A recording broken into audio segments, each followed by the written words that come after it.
E o Guarani, hein? Será que já estamos classificados? Será que ainda tem chance de cair? O que foi que mudou das primeiras rodadas, onde o time não conseguia fazer gol, até o time começar a fazer uma goleada atrás da outra? Na vitória ou na derrota, hoje sempre Guarani, é Guarani! Fala, família bugrina, depois de muito tempo, mais o Bugre Abessa aqui, pela primeira vez analisando a Série C.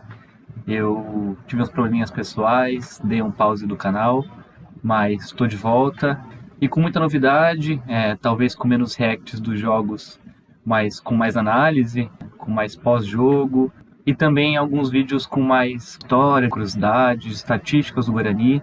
Então se preparem que vem muita coisa boa e muita coisa diferente por aí.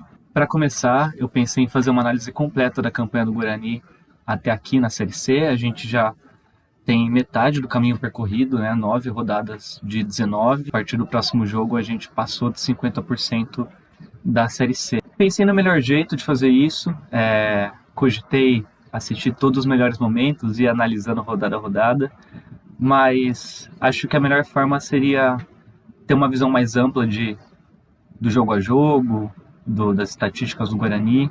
Bem quando eu estava pensando em como fazer isso, abrindo Excel, eu vi uma referência muito legal do Dossiê Bugrino. Deixa eu mostrar aqui. É uma página nova do Gabriel Venturini. Quem segue no Twitter já tá ligado. Quem ainda não segue, vale a pena. Aqui, @Dossiê Bugrino.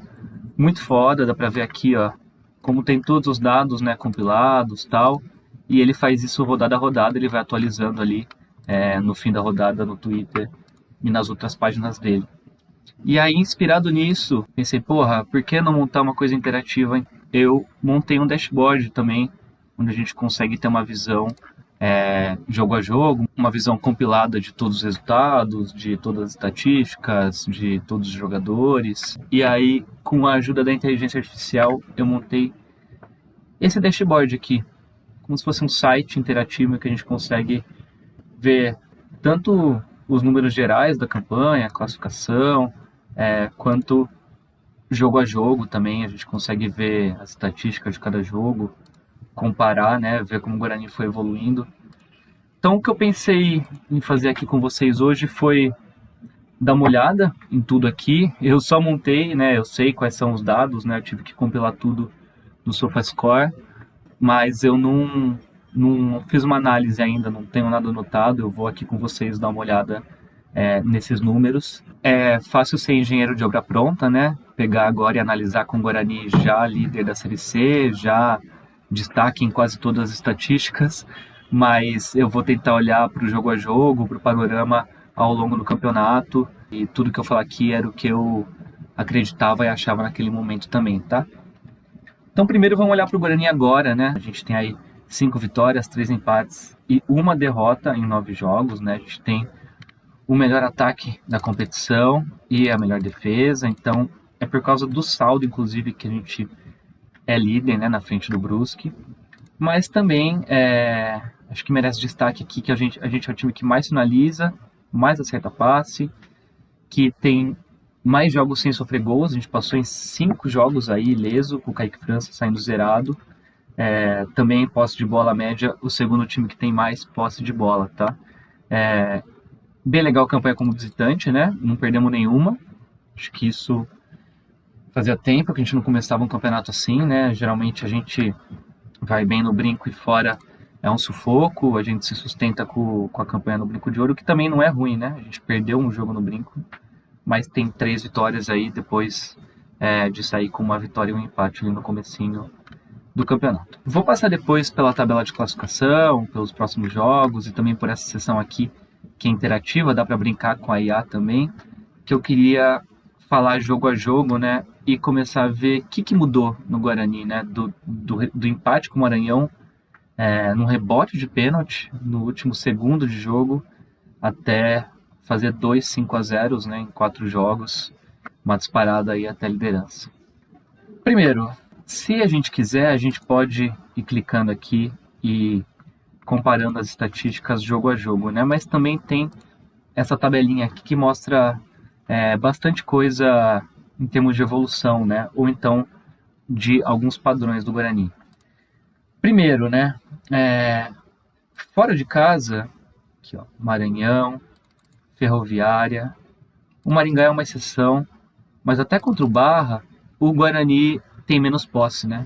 Ele deixa o adversário jogar mais, né? Enquanto no Brinco aqui, ele sempre tem mais posse, chega a ter 68% aqui contra o Itabaiana. Contra o Ituano, que a gente perde, a gente tem 66% de posse de bola. Contra o Santa Cruz ali também 60%, empatezinho até o final, até fazer o gol também no último minuto. Time que chuta muito, né? Acho que tirando contra a Ferroviária ali, que foi de fato o pior jogo, acho. O jogo que mais merece crítica ali no começo do campeonato. E acho que é também uma virada de chave pro Hélio começar a fazer as mudanças no time, né? A gente chuta pelo menos 10 vezes a gol. A gente chuta pelo menos 10 vezes a gol em todos os jogos, né? Fora de casa um pouco menos, mas dentro de casa faz 21 chutes contra o Volta Redonda, 21 contra o Santa Cruz, 28 contra o Ituano. E contra o Amazonas foi um placar elástico, mas o Guarani foi bem cirúrgico, né? Deu só 10 chutes ali, 10 finalizações, com abaixo da média de 15 chutes, quase 16 por partida, né? Enquanto isso, o Guarani também se sente confortável em ver o adversário finalizar bastante, né?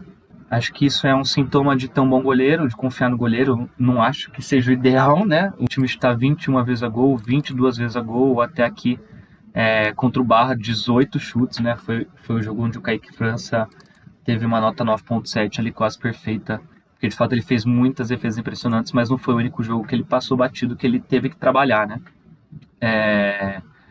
O Guarani troca bastante passes também, né? Média de 415 passes por partida, tirando ali contra o Maranhão e contra a Ferroviária, né? Que foram as piores partidas.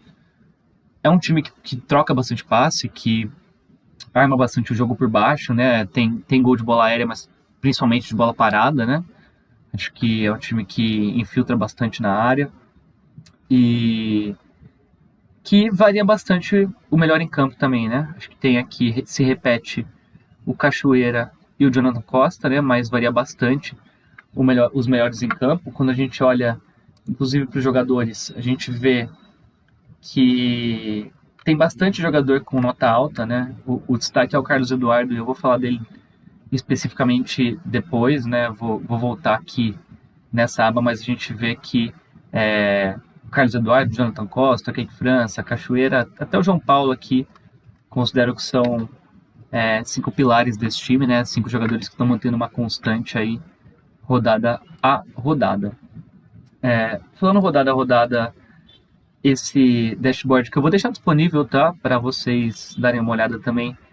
Tem aqui as estatísticas jogo a jogo, tá? Nota, chute no alvo, quantos passes deu, né? A gente consegue ver os jogadores que trocam mais passes. Acho que é legal ver aqui essa média, né?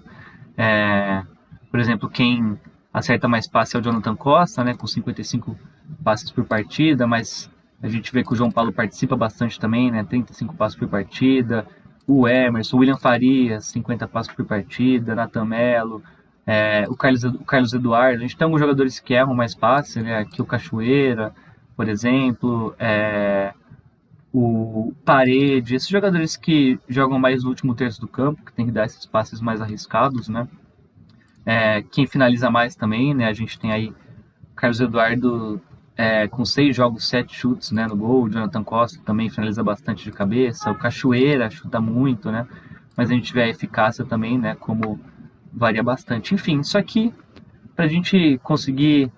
eu vou atualizar rodada a rodada também, eu vou sempre atualizando isso, mas pra gente conseguir ter esse histórico e vendo como os jogadores foram evoluindo jogo a jogo, né? A gente consegue também ver isso aqui nas notas, por exemplo, do Carlos Eduardo, como ele foi mal na primeira partida, né? Mas depois, quando ele entra contra o Santa Cruz, como ele só evoluiu, ou pelo menos manteve uma regularidade aí jogo a jogo, né? Essa aqui eu considero a parte mais interessante desse dashboard, onde a gente consegue ver e comparar de fato o Guarani rodada a rodada, tá? É onde eu vou ficar mais, eu acho.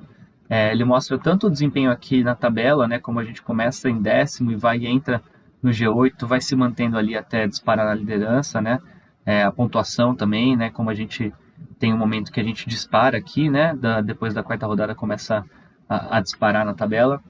Mas eu acho que para ver o estilo de jogo do Guarani, como a gente joga dentro, fora de casa, dependendo do estilo do adversário, eu acho que esses outros gráficos são os mais interessantes, tá? Então aqui, começando pelos gols marcados e sofridos, né? Basicamente os resultados, rodada a rodada, dá pra gente ver que a gente passou zerado aqui, com clean sheets em 5 partidas, né? A posse de bola jogo a jogo, isso aqui acho que já começa a mostrar um pouco do que eu falei, né? Tem esse primeiro jogo onde o Maranhão domina o jogo, o Guarani não faz quase nada, né? Umas estocadas muito pontuais. Esse jogo foi muito ruim do Guarani mesmo, né? E aí depois em casa a gente começa a dominar, né? Aqui 57% de posse de bola contra o Volta Redonda, 68% contra o Itabaiana. Mesmo empatando contra o Itabaiana, o Guarani manda nesse jogo, né? Acho que vai mal no ataque, não consegue finalizar muito, né? Inclusive vendo aqui, são só 14 chutes contra o Itabaiana, tirando contra o Amazonas, que foi esse último jogo, que foi 5-0, foi o jogo em casa que a gente menos finalizou, né? Então acho que era um time em formação ali ainda, né? Um time que não estava jogando bem, né? Mas estava em busca ali da formação ideal, com alguns destaques, o Herbert se destacando bastante, o João Paulo mostrando potencial, a lateral direita numa inconstância, o Emerson jogando mal, mas mesmo assim fazendo gol, e a zaga acho que indo bem, né? A zaga desde a primeira rodada vai bem, apesar da falha nesse jogo que é do Emerson, e eu acho que o Kaique França também sai mal ali contra o Itabaiana, e depois a gente martela e não consegue ganhar o jogo. Aí chega a quarta rodada contra a Ferroviária, onde a gente vai mal de novo contra o time reserva da Ferroviária, né, que tem mais posse de bola, que chuta mais que a gente, né, 22 chutes contra 8 do Guarani. A gente deu muita sorte de empatar esse jogo. Foi um empate culposo mesmo, né? Aqui, inclusive, era esperado que o Guarani fizesse 1,3 gols e a Ferroviária 2, como ela fez, né? O Guarani, de fato, quando chegou, empatou ali 2 gols de cabeça, né? A Ferroviária trocou mais passe, que a gente foi melhor em basicamente tudo, né? Acho que só em interceptações e desarmes do Guarani foi melhor, porque se o time dele estava atacando mais, o Guarani obviamente teve que marcar mais, né? E assim conseguiu segurar o empate contra o time reserva da Ferroviária.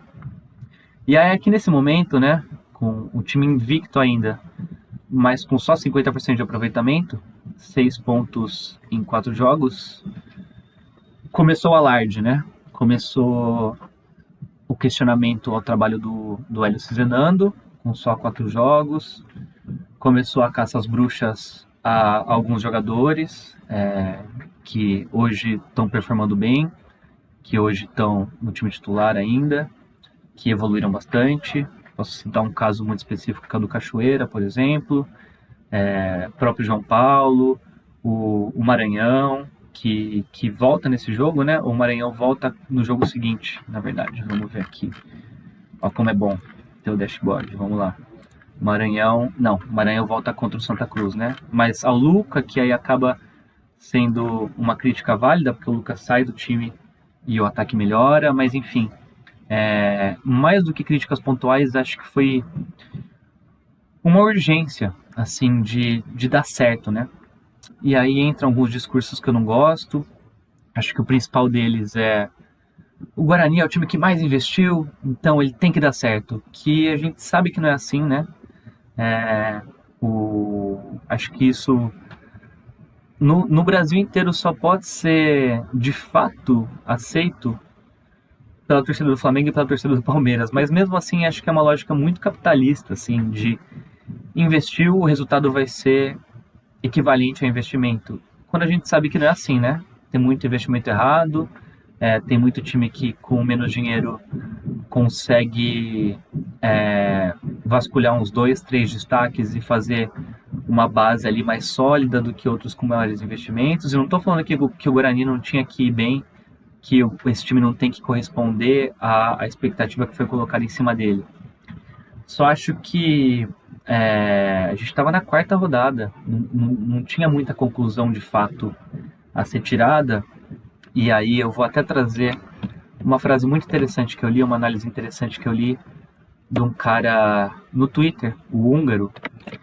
É um cara que fala bastante de futebol, um fake no Twitter, fala bastante coisa que eu concordo, fala bastante coisa que eu discordo também, normal, né? Acho que ninguém é perfeito, inclusive você pode discordar do que eu tô falando aqui, porque em futebol tudo é opinião, né? Mas o que ele fala que eu acho muito legal é que todos os times de futebol são deprimentes até se encaixarem. No caso, ele está falando aqui da seleção brasileira, que ele acredita que tem potencial para virar de fato um time, né, nessa Copa do Mundo. E ele cita alguns exemplos da Espanha de 2010, que vai mudando jogo a jogo, o Iniesta sai, depois volta. Da Argentina de 2022, que perde o primeiro jogo para a Arábia Saudita, e aí o Enzo Fernandes entra no segundo jogo e arruma o time. Do Brasil de 2002, que a gente tem a lesão do Emerson, depois o Juninho Paulista saindo para entrar o Kleberson, enfim. Gente, qualquer time em começo de trabalho, sem estar entrosado ainda, vai ser feio de assistir, é normal. É muito raro um caso de um time que entrosa desde a primeira rodada e joga bem. Do Guarani, eu lembro de 2009, na Série B. O Guarani, no primeiro jogo contra o Fortaleza, fora de casa, fez um 4-2 jogando bem, e depois manteve o desempenho por 5, 6, 7, 8, 9, 10 rodadas até perder. O Guarani jogava bem, com jogadores que tinham chegado faziam 15 dias, alguns se conheciam entre si, o que ajudou bastante no entrosamento, mas o time foi formado às pressas e deu super certo. Tirando isso, as primeiras 2, 3, 4, 10 rodadas geralmente são de um time com alguns erros pontuais, tem uma falha na marcação em tal lateral, o goleiro está fora de sintonia com o time, o centroavante que chegou não está fazendo gol. É normal, muito erro de passe, falta de confiança para driblar, para chutar, e eu acho que foi isso que aconteceu, né? O Guarani foi melhorando ao longo do tempo, até de fato apresentar um futebol legal de se assistir, né? Copas do Mundo são bons exemplos porque tem tiro curto e a gente consegue ver a mudança sendo feita rodada a rodada.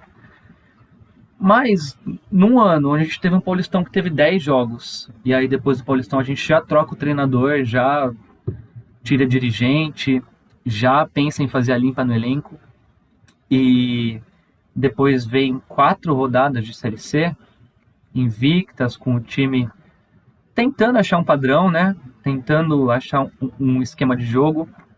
E eu achei que a torcida do Guarani foi muito ansiosa, muito corneteira, assim. E aí a gente pode juntar um monte de fator, né? Acho que a gente tá calejado, vem de 2, 3 temporadas aí de decepções, né? Onde o time não engrena, de fato não engrena. Acho que valeria um vídeo total ali de quando o Guarani perdeu a torcida de novo, que eu acho que foi no final de 2023, quando a gente estava para subir e ter uma sequência ali de 6, 7, 8 jogos sem ganhar, e começa 2024 também ganhando 2, 3 jogos só no Paulistão, e naquele primeiro turno horroroso da Série B, onde a gente ganha só 2, 3 jogos também, e depois da chegada do Alanal tenta ter uma arrancada ali impossível, como se mostrou, e começa 2025 na mesma pegada, né? A gente ano passado faz um Paulistão também de novo com 3 vitórias, né? E vários empates, aquele Paulistão que quase classifica, não cai, tem pouca vitória de novo, e começa a Série C com um time inexperiente, perdendo os 3 primeiros jogos, se afundando na zona de rebaixamento até a chegada do Matheus Costa, onde a gente consegue ter uma arrancada. E aí, o momento que era para ter sido desfrutado, quando a gente consegue 4 vitórias em 5 jogos e se classificar, vira mata-mata.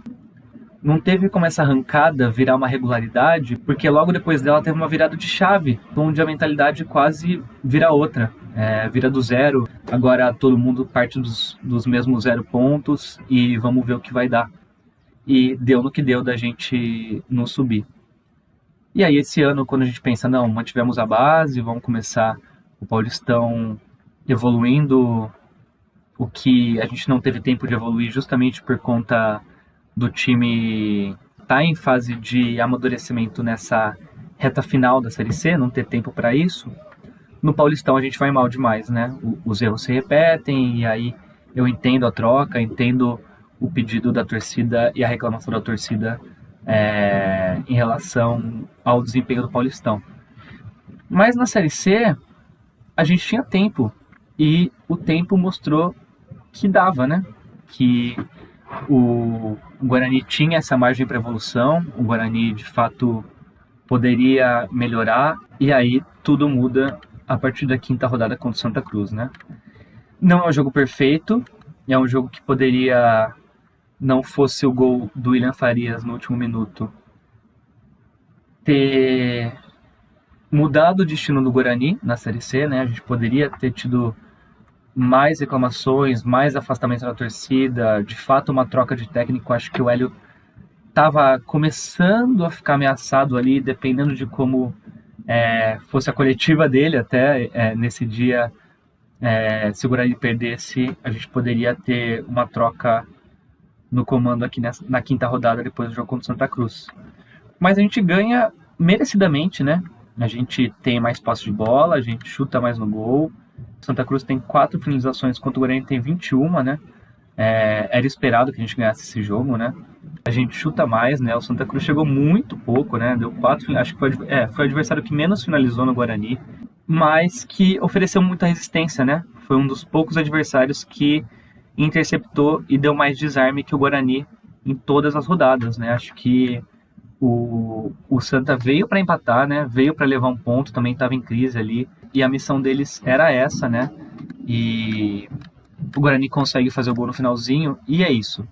Acho que fazer um gol de bola parada, de cabeça, no último minuto, mascara um pouco, né? Que parece que o time jogou mal, achou o gol.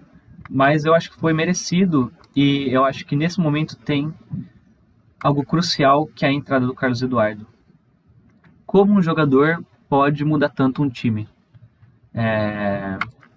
Ele já tinha jogado na primeira rodada, o Guarani também tem uma mudança importante de formação, que a gente começa com o Rafael aqui, né, como primeiro volante, quase como um terceiro zagueiro em alguns momentos, né, depois aqui caindo pela direita, né, fechando a marcação aqui para o Inayan subir, e no segundo jogo, e no segundo tempo desse jogo, jogando de fato na lateral, né, fazendo a mesma coisa aqui contra o Itabaiana, que não funciona, e aí o Hélio começa a mudar, né? Então, contra a Ferroviária, ele tenta um 4-4-2, né? Com William Farias e Isaac, só o William Farias de volante, né?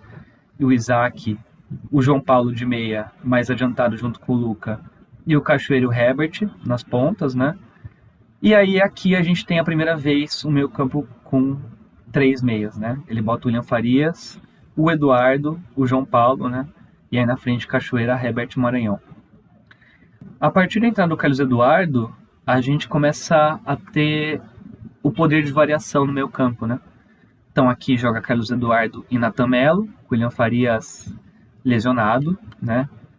Aí depois joga de novo Carlos Eduardo, Natan Melo e Diego Torres, com o João Paulo suspenso. E aí depois a gente encontra a formação atual com Carlos Eduardo, Isaac e William Farias, né? O João Paulo fazendo a 10 aqui mais perto do Maranhão, o Cachoeira subindo bastante do lado direito, o Emerson subindo bastante do lado esquerdo, e o Eduardo livre para flutuar aqui, né? Atrás nas costas do João Paulo, subir, finalizar de fora da área, que ele faz muito bem, não tem pudor não, e eu gosto muito, acho que o time precisa desse tipo de jogador, né? Que além de criar chance, acho que empolga a torcida, né? E o William Farias aqui de volta a partir desse jogo aqui, fazendo a primeira volância, mas também fazendo gol de cabeça, participando bastante na armação. O que eu quero destacar, além da entrada do Carlos Eduardo a partir da quinta rodada? Primeiro, a busca pela formação ideal, pela escalação ideal. A gente vê que desde o primeiro jogo, o Cezenando foi mudando, foi alterando coisa, o que não dava certo ele trocava, foi tentando jogador, o Isaac volta, o Isaac sai e volta, o Carlos Eduardo faz a estreia na primeira rodada, não vai bem, e depois ele entra aqui na quinta rodada, o Herbert titular depois sai, né, para a entrada do Isaac, para liberar mais aqui o Emerson e até o próprio Carlos Eduardo, né, o Isaac participando um pouco na construção aqui, mas até a gente achar de fato a formação ideal, que me parece vai ser repetida na próxima rodada contra o Caxias, ele não teimou, não. É, eu não vejo motivo para crítica de, por exemplo, o Matheus Costa, que morreu abraçado com as convicções dele, e outros técnicos também que passaram por aqui e tinham medo de trocar a escalação, pareciam ter rabo preso com alguns jogadores. Não, a gente vê que o Donato começa, depois entra o Maurício Antônio, que também é um jogador que eu gosto muito, né? A partir justamente da quinta rodada aqui. E eu gosto do Donato, tá? Eu acho que eu não estava esperando que ele fosse o zagueiro de 3, 4 anos atrás, com essa velocidade toda, mas eu acho que para o segundo tempo ele agrega, ou até para uma formação com 3 zagueiros, e até ofensivamente ele agrega bastante. A gente pode ver depois aqui, inclusive na primeira rodada ele foi eleito o melhor em campo, a gente pode ver as estatísticas dele e de outros jogadores, tá? Mas eu acho que a partir da entrada do Carlos Eduardo aqui nesse jogo, a gente começa a ter uma consistência maior de ter mais finalização, ter de fato mais a posse de bola, jogar mais parecido dentro e fora de casa, né? Por mais que fora de casa a gente consiga deixar o adversário ter um pouco mais de posse, a gente mesmo assim é bem agudo e consegue impor o mesmo estilo de jogo, seja em Campinas ou fora de casa. A gente pode ver aqui no comparativo que o time começa com uma média abaixo de 7, né, ou perto de 7 nos primeiros jogos. Depois fica acima disso, o time como um todo vai melhorando, né, vai evoluindo e começa também a ter destaques individuais, né? Então, Cachoeira tem um jogo que vai muito bem contra o Maringá, além de outros jogadores também, né? O Natan Melo vai muito bem contra o Ituano, o Kaique França vai muito bem contra o Barra e o Carlos Eduardo vai muito bem contra o Amazonas, né? Então, a gente vê o Carlos Eduardo com uma nota 8.7 aqui, né? No jogo contra o Amazonas, né? Com 1 gol, 2 assistências, né? 43 passes, 9 recuperações, 2 interceptações. A gente vê como o cara tá à vontade, né? Ele entrou, já conhece o sistema do técnico, isso é muito interessante, né? Quando acho que vale até um vídeo separado os jogadores que vêm junto com o técnico, né? Quem deu certo, quem deu errado nessas indicações, eu acho que o Carlos Eduardo deu muito certo. Tem um futuro promissor aí, pode render tanto futebolisticamente quanto financeiramente para o Guarani.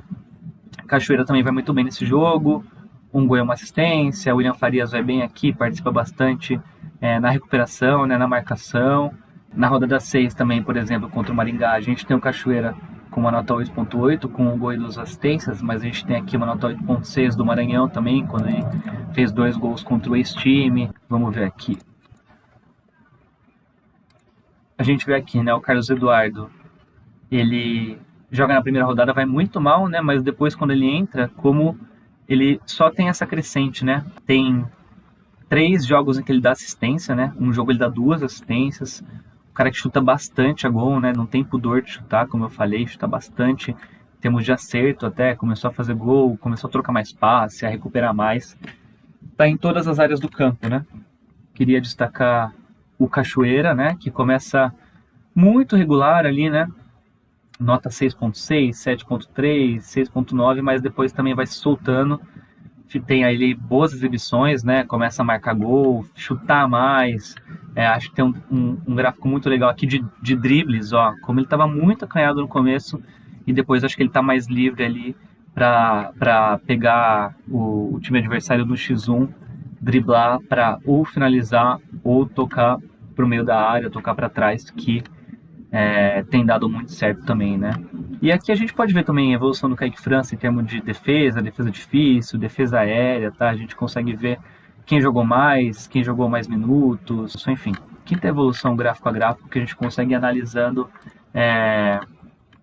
os jogadores ao longo do tempo também, tá? Quem foi melhorando, quem foi piorando. Acho que, por exemplo, o Herbert começa muito bem, né? Mas depois tem uma queda de rendimento. Acho que o esquema estava favorecendo muito ele no começo do campeonato e depois ele começa a finalizar menos, né? Eu acho o Herbert um pouco fominha, para falar a verdade. Ele troca pouco passe, tem hora que ele podia soltar um pouco mais a bola, interceptar mais também, inclusive voltar mais para ajudar a marcar, né? Acho que foi por isso que ele perdeu a vaga no time titular, mas vai ser um cara que vai ajudar muito ainda, dependendo da formação, ele pode ser titular, pode jogar de centroavante, ou até como reserva de luxo. Acho que ele vai ser muito útil nessa Série C, além dele ser iluminado. Tudo isso que eu tô falando, a gente podia ver aqui nessa aba de destaques, né? quem tem a melhor média de nota, né? Carlos Eduardo é o grande destaque, mas seguido de perto pelo Jonathan Costa, depois o Kaique França, o Cachoeira e o João Paulo. A artilharia, né? O Herbert com 4 gols em 504 minutos jogados, o Cachoeira, o Jonathan Costa, o Carlos Eduardo com 2 gols com menos tempo jogado, e o William Farias também agora com 2 gols, assistências, gol mais assistência. Quem deu mais passes importantes por jogo é o Emerson, o jogador que faz isso, apesar de eu não estar gostando muito do desempenho dele. Ele de fato é um jogador que se apresenta bastante no ataque, acho que ele peca um pouco justamente nessas decisões, né, que ele tem tomado na frente. Podia cruzar um pouco melhor também, mas eu acho que talvez esse sistema sem ponta esquerda possa potencializar ele também.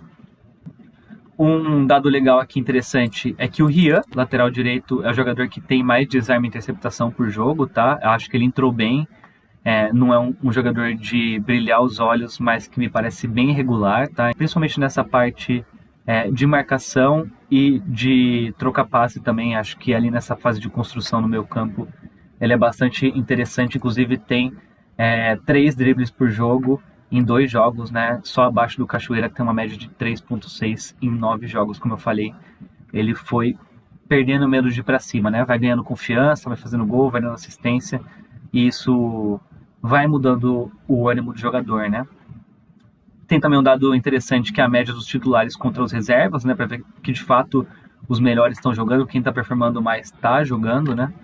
É legal de falar disso, da confiança do jogador, né? Porque eu acho que à medida que o time foi ganhando tração, né? Foi ganhando partidas, principalmente, fazendo resultado. Depois do jogo contra o Santa Cruz, onde a gente tem uma vitória na marra, né? O time começa a ver o resultado corresponder ao que ele estava fazendo, né? Ele começa a jogar cada vez melhor e o placar ser mais elástico, o resultado ser construído com menos dificuldade. Eu acho que tirando o 3-1 contra o Ituano, que tá na conta do Kaique França, né? Apesar dele ser um dos destaques do Guarani no campeonato, um dos jogadores que transmite mais segurança, não estava num dia bom, né? E o Guarani mesmo assim foi buscar, né? Tem uma posse de bola muito maior, é o segundo jogo que a gente tem mais posse de bola, né? Contra o Ituano aqui, só passa contra o Itabaiana. Curioso que nenhum desses 2 jogos a gente ganhou, né? A gente finaliza bastante, mas o Ituano, além de marcar bem, foi muito eficiente no contra-ataque, aproveitou ali bola parada e o contra-ataque que a zaga também erra, não tá só na conta do Kaique essa, mas que termina no segundo frango dele no jogo, né? E também contou com a sorte, né? Bola na trave, bola passando perto, esse dia não era para ser. Mas mesmo com essa derrota, o time vai lá e ganha do Barra por 2-0, depois vem em casa e tem o jogo com o Amazonas, que é bem parelho, né? A posse de bola é parecida, os 2 times finalizam pouco, o Amazonas inclusive tem um chute a mais que o Guarani. Se você ver o esperado aqui é que fosse um empate, mas o Guarani acerta muito, né? O Guarani vai lá e faz 5 gols em 10 finalizações, faz um 5-0 irretocável, né? Que por mais que o Amazonas tenha feito um jogo, vamos falar assim, não foi parelho de grandes chances, mas também não foi um time que estava morto, né? Não foi um time que um time bobo, facílimo de ganhar, assim, né? O Guarani foi lá e fez por merecer. O que eu acho que aconteceu? O que foi o ponto de mudança, além da entrada do Carlos Eduardo, dos ajustes de formação e de escalação do Cizenando? Eu acho que a confiança foi vindo à medida que o time foi ganhando, a torcida foi abraçando a campanha. Quando o time ganha de 5-0 fora de casa, é óbvio que a torcida começa a pegar gosto pelo estilo de jogo, e o Guarani de fato tem um futebol agradável de se ver jogar, né? Eu acho que troca passe muito rápido, chega rápido no ataque, sempre tenta finalizar. Agora com o Carlos Eduardo tem chutado mais de longe, se não dá para infiltrar, a gente vai chutar mesmo, vai tentar de longe. É um time que tem bola parada agora, então se tem um escanteio tem conseguido aproveitar, se tem uma falta tem conseguido chutar a gol ou cruzar para a área. E aí isso vai dando esperança para o torcedor, não só de ver um bom futebol, mas de ver opções e de ver que tem variações que podem fazer o Guarani ganhar jogo. Eu acho que no ano passado a gente encontra uma formação na arrancada ali para classificação, né? Com o Diego Torres, com o Isaac no meio, Mirandinha, Cauê Jesus. E na fase final ela ficou muito manjada, então o Guarani ficou sem opção, né? Ficou muito travado pelos adversários. E eu acho que agora, além de ser difícil de marcar o Guarani consegue variar bastante, ter bastante opção, pelo menos, para chegar ao gol, né? Além de ter uma defesa bem sólida e um goleiro que transmite confiança. Então a receita tá aí, né? A receita tá aí pra gente classificar.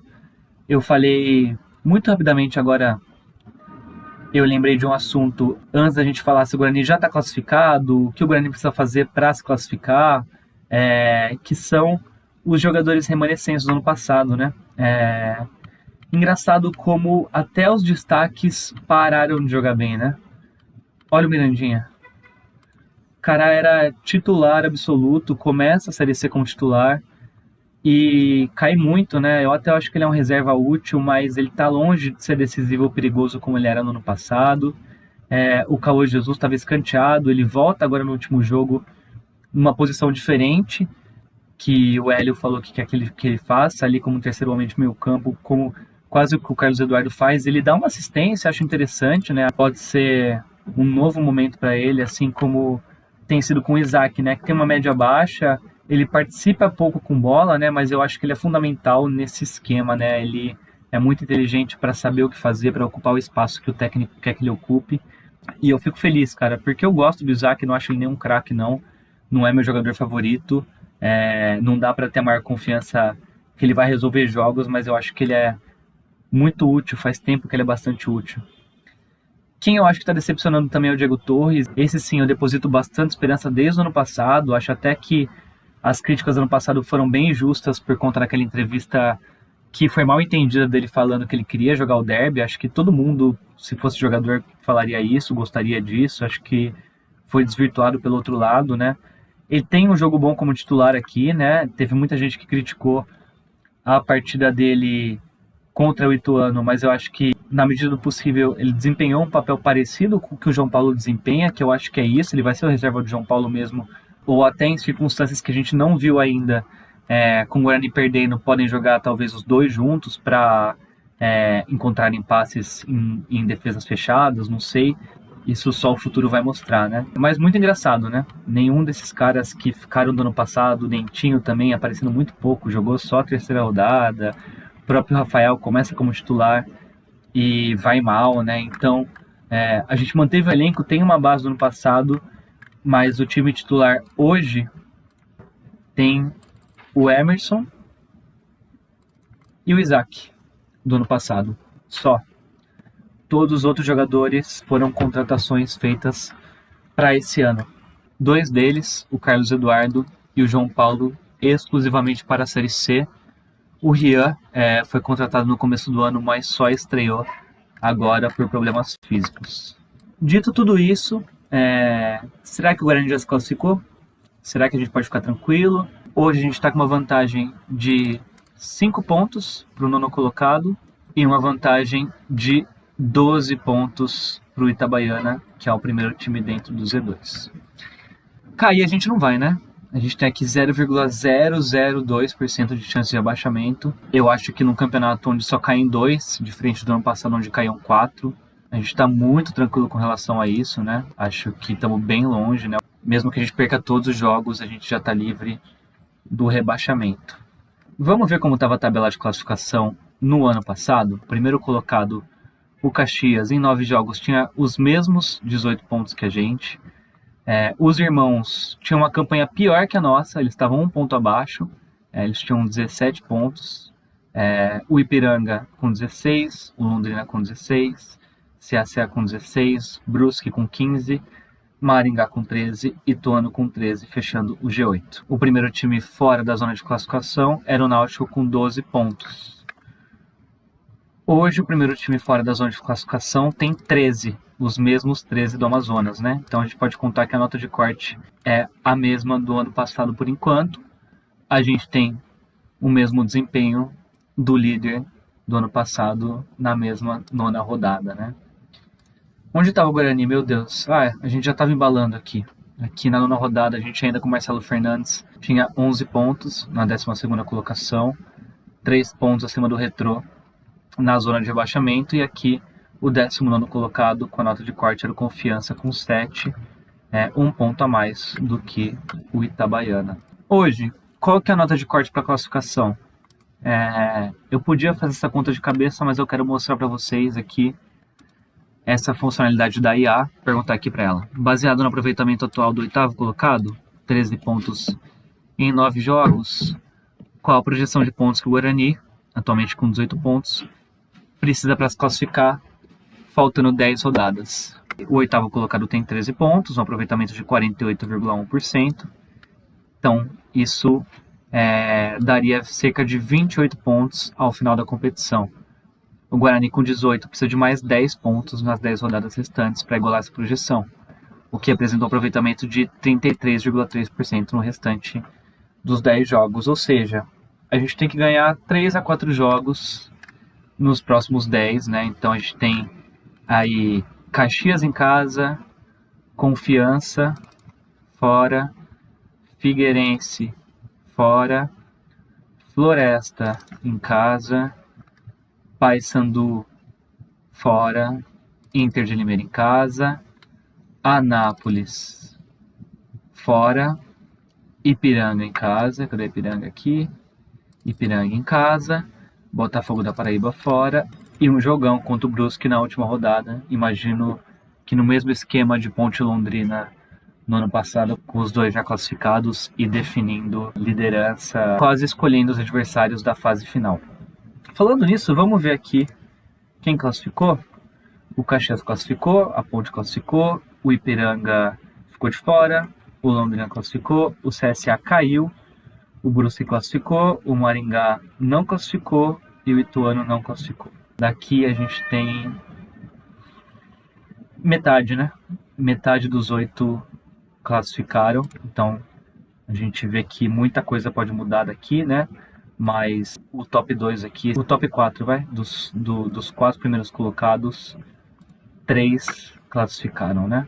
Então eu acho que é seguro dizer que o Guarani está muito perto da classificação, mas eu acho que a gente tem que manter a pegada, né? Não só manter a confiança, mas de fato consolidar um estilo de jogo, achar variações, recuperar esses jogadores que estão aí na reserva e que tem potencial de ajudar e potencializar ainda mais quem está indo bem, né? Eu acho que uma vez que a torcida abraça esse time, começa a confiar nele e saber que de fato agora essa primeira parte do percurso a gente já conquistou. Acho que olhando para esses gráficos finais aqui, tá? É um time em que, olhando para a média de todas as posições, a gente vê que tá todo mundo jogando bem, né?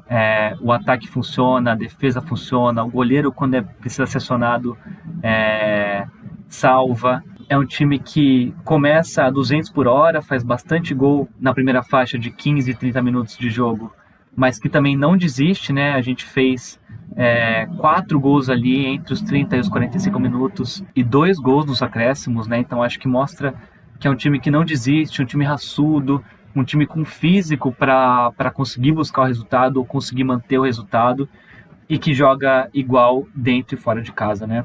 Eu acho que agora todo jogo é jogo para o Guarani. Por muito tempo a gente, em jogo fora de casa, pensava assim, empatar tá bom, mas eu acho que com esse time a gente pode confiar que ele vai sempre atrás da vitória, né? Então, classificar a gente vai. Imagino também que vai classificar entre os 4 primeiros, vai classificar com antecedência. E até lá a gente vai seguir analisando rodada a rodada. Eu vou sempre incluir aqui os resultados à medida que eles forem acontecendo, as estatísticas dos jogadores. Vocês podem acessar tudo que tiver aqui, falar o que vocês gostaram, o que vocês não gostaram, o que tem para melhorar. Eu acho que tem bastante coisa para melhorar, mas o ótimo é inimigo do bom. Eu queria gravar esse vídeo, faz tempo que eu tô querendo gravar esse vídeo, faz uma semana que eu tô mexendo nesse prompt até ele ficar de fato bom para mostrar para vocês usarem, mas tem como deixar ele mais bonitinho. Se vocês verem qualquer coisa, vocês falam, mas brinca bastante, tá? Tem aqui também a IA faz análise da campanha, dos jogadores, de tendências, pontos de atenção. Vocês podem clicar aqui e que é tudo bastante interativo, tá? Tô muito feliz de voltar a gravar. Eu passei por uns probleminhas, principalmente que me tiraram tempo e atenção, né? Eu segui vendo jogos do Guarani, sigo falando sobre, principalmente no Twitter, mas isso aqui demanda um pouco mais de tempo, dedicação, edição, que agora eu finalmente vou conseguir manter, talvez uma estrutura nova, com menos reacts, mas com um conteúdo bastante interessante para vocês que, como eu, são fanáticos e acompanham tudo que sai do Guarani. Tá bom? Como eu falei, vou deixar o link aqui embaixo na descrição do vídeo para a tabela, para vocês acessarem. E se inscreve aqui, deixa o like nesse vídeo, que ajuda bastante a aparecer para mais bugrinos. Também me segue no Twitter, Bugriabessa, no Instagram, Bugriabessa. Amanhã ou depois de amanhã deve ter vídeo novo falando sobre a camisa nova e outros uniformes do Guarani. E em breve vem mais coisa por aí, tá bom? Beijão, tamo junto e hoje é sempre Guarani.